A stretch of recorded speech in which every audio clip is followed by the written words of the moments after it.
ఆంధ్రప్రదేశ్ రాష్ట్ర రాజకీయాలు రోజు రోజుకు రసవత్తరంగా మారుతున్న విషయం మనకందరికీ తెలిసిందే.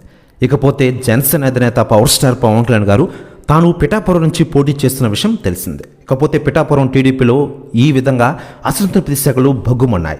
ఇకపోతే టీడీపీ శ్రేణులు ఆందోళన తీవ్రతరం చేశారు. పార్టీ జెండాలు ఫ్లెక్సీలకు నిప్పు పెట్టారు కార్యకర్తలు. స్థానిక నేత వర్మకు సీటు రాకపోవడంతో అసంతృప్తి వ్యక్తం చేస్తున్నారు కార్యకర్తలు. మూకుమ్మడి రాజీనామాలు చేసేందుకు సిద్ధమవుతున్నారట కార్యకర్తలు. తాను పిఠాపురం నుంచి పోటీ చేయబోదంట్లో జనసేన ఆవిర్భావ సభలో పవన్ కళ్యాణ్ గారు చేసిన ప్రకటన ఒక్కసారిగా పిఠాపురం టీడీపీ కార్యకర్తలు భగ్గుమైన విషయం తెలిసింది. టీడీపీ మాజీ ఎమ్మెల్యే వర్మ పిఠాపురం టికెట్ను ఆశించారు. పిఠాపురం టికెట్ తనకు వస్తుందని ఆశించారు. ఈ మేరకు కొన్ని రోజులుగా ప్రచారం చేసుకుంటున్నారు కూడా. ఈ పరిస్థితుల్లో పిఠాపురం నుంచి తానే పోటీ చేస్తున్నారని పవన్ కళ్యాణ్ గారు ప్రకటించడంతో వర్మ మద్దతుదారులు ఆగ్రహానికి లోనయ్యే విషయం తెలిసిందే. పార్టీ జెండాలు ఫ్లెక్సీలను తగలబెట్టారు. పిఠాపురం టికెట్ వర్మకే ఇవ్వాలని డిమాండ్ చేశారు. అవసరమైతే వర్మ స్వతంత్ర అభ్యర్థిగా బరిలోకి దిగాలని వారు డిమాండ్ చేస్తున్నారు.